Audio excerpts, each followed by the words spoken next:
All of you, good morning. This video we are going to discuss plus 2 chemistry lesson number 1. Metallurgy is this lesson. Refining of impure metal by distillation method and refining of impure metal by liquefaction method and refining of impure metal by zone refining method, refining of impure metal by electrolytic refining method and refining of impure metal by vapor phase method like Mont method and Van Arkel method. Before entering this video, subscribe this channel. Generally, the metal extracted from its ore contains some impurities such as unreacted oxides and other metals and non-metals. Removal of these impurities from the metal is called as a refining process. Removal of such impurities associated with the isolated crude metal is called as a refining process. அதாவது ஒரு உலோகத்தை பிரித்து எடுக்கும்போது அதில் வினைபுரியாத unreacted oxides or and other metals and non metals ப்ரெசென்ட்டாக இருக்கும்.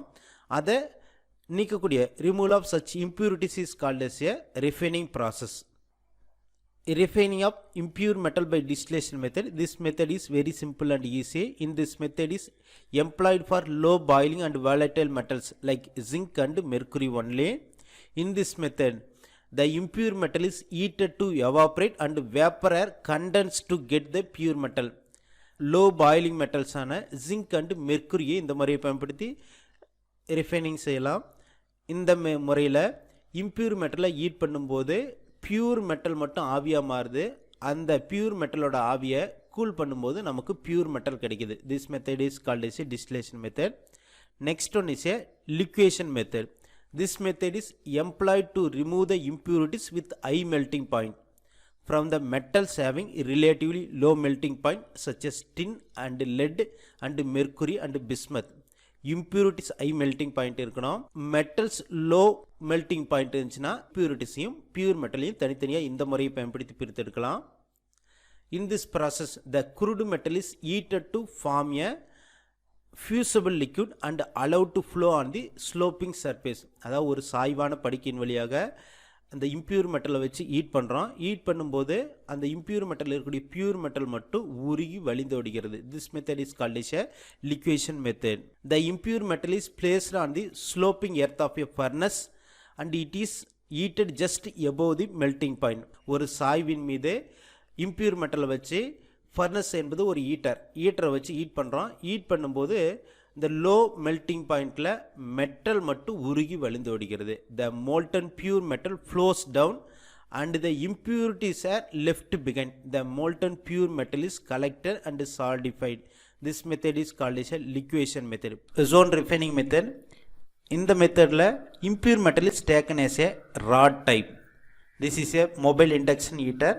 This is impure metal. The mobile induction heater is moved to one end to other end of the impure metal. Impure metal is converted into pure metal by zone refining method. This is a impure metal rod. This is a mobile induction heater.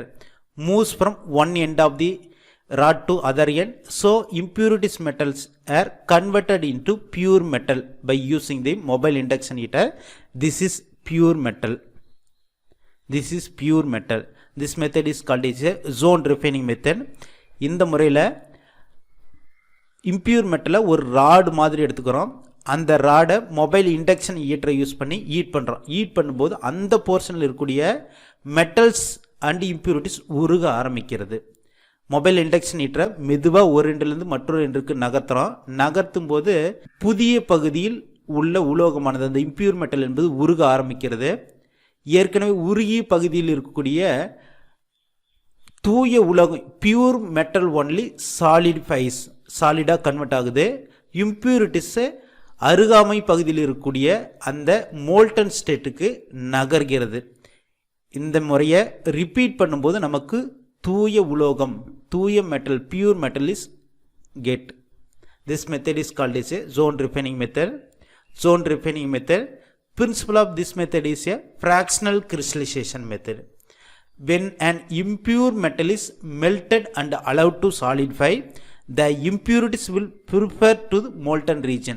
அதாவது impure மெட்டலை உருக்கி சாலிடாக மாற்றும்போது அந்த impurities மட்டும் அந்த molten ஸ்டேஜிலே கண்டினியூஸாக இருக்கும். Impurities are more soluble in the melt than the solid state of the metal. impurities அந்த மெல்ட் ஸ்டேட்லேயே கண்டினியூஸாக இருக்குது. அதை compare to solid state of the metal. சாலிடில் இருக்கிறதில்ல, impurities are more soluble in the melt state. Elements such as germanium and silicon and gallium that are used as a semiconductor are using the zone refining process. In this process, the impure metal is taken as in the form of rod. One end of the rod is heated using the mobile induction heater, which result in melting of the metal on the portion of the rod. அந்த பகுதியில் இருக்கக்கூடிய metals rod மட்டும் உருக ஆரம்பிக்கிறது. when the heater is slowly moved to other end, அந்த ஹீட்டரை மெதுவாக மறுமுனை நோக்கி நகர்த்தும் போது only pure metal crystallize while the impurities will move on the adjacent molten zone.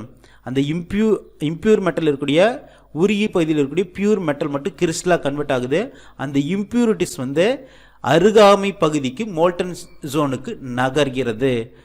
Due to the movement of the heater. as the heater moves further away, the molten zone containing impurities also moves along with it. அதாவது இந்த mobile induction ஹீட்டரை கண்டினியூஸாக நகர்த்தும் போது அந்த impurities மட்டும் அப்படி தொடர்ச்சியாக அந்த கரைசல் அந்த மோல்டன் ஜோன்லேயே தொடர்ந்து நகர்கிறது. The process is repeated several times by moving the heater in the same direction again and again, achieve the desired purity level. This method is called as a refining process. This process is carried out in an inert atmosphere to prevent the oxidation of metals, because during the zone refining process metal is heated, so to prevent the oxidation of metal, so inert atmosphere is maintained. This method is called as a zone refining method. Electrolytic refining. The crude metal is refined by the electrolysis method. It is carried out in an electrolytic cell containing a aqueous solution of salt of metal. It acts as a electrolyte. A impure metal rod acts as a anode. At anode, always oxidation takes place. A pure metal rod acts as a cathode. At cathode, always reduction takes place. Electrolytic cell containing a salt solution acts as a electrolyte. This anode and cathodes are connected using wires and battery. This apparatus is called as a electrolytic cell. Electrolytic cell include anode, cathode, electrolyte and wires and battery. This apparatus is called as a electrolytic cell. The metal of interest dissolved from the anode pass into the solution, while the same amount of the metal ion from the solution will be deposited at the cathode. When the current is passed through this solution, at anode oxidation takes place, so positive ion is formed. This positive ion always move to cathode. At cathode, reduction takes place. This positive ion reduced at the cathode, deposited at the cathode. This method is repeated several times. We obtain a pure 100% pure metal. This method is called as a electrolytic refining.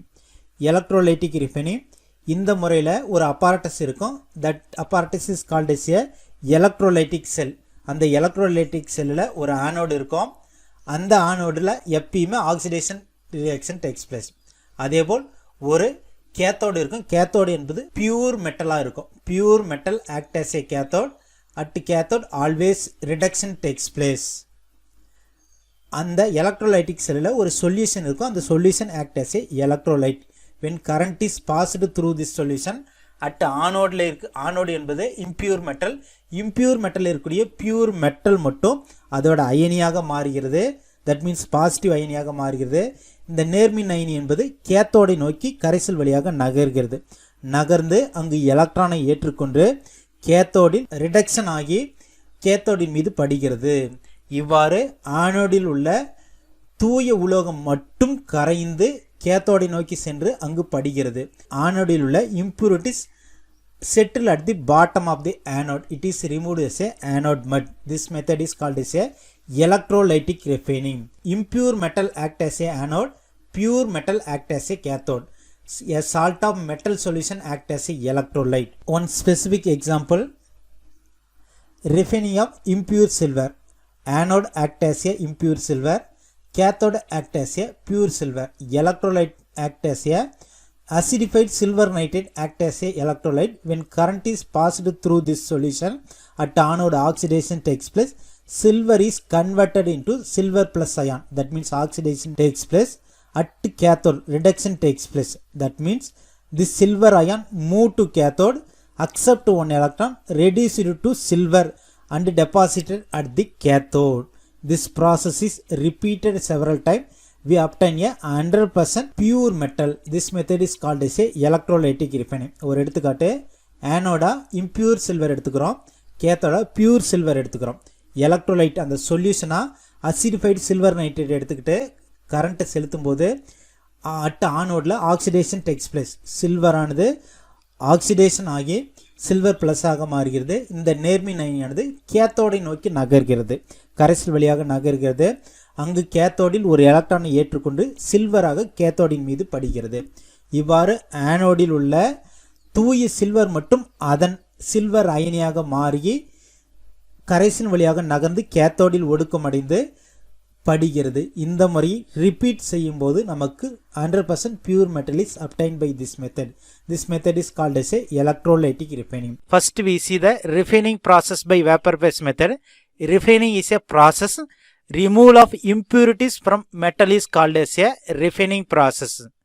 One of the refining process is a refining process by vapor phase method. What are the requirement for vapor phase method is a, in the vapor phase method the metal is treated with, the impure metal is treated with suitable reagent which can form a volatile compound with the metal. அதாவது இந்த vapor phase methodல தூய்மையற்ற metal என்பது ஒரு தகுந்த reagent கூட வினைப்படுத்தும் போது அந்த தூய்மையற்ற உலோகத்தில் உள்ள தூய உலோகம் மட்டும் volatile compounds ஃபார்ம் ஆகுது. நெக்ஸ்ட் ஸ்டெப்பில் then the volatile compounds is decomposed to give the pure metal. Second ஸ்டெப்பில் இந்த எளிதில் ஆவியாகக்கூடிய volatile compounds decompose ஆகி நமக்கு pure metal கிடைக்குது. This is the requirement for the vapor phase method. Two method is given. One of the method is a Mont process for refining of nickel. Second one is a Van Arkel method for refining of zirconium or titanium. Refining of impure metal by vapor phase method. In this method, impure metal is react with reagent to form a volatile compounds. This volatile compound decompose to give the pure metal. This method is called as a vapor phase method. First method, Mont process for refining of nickel.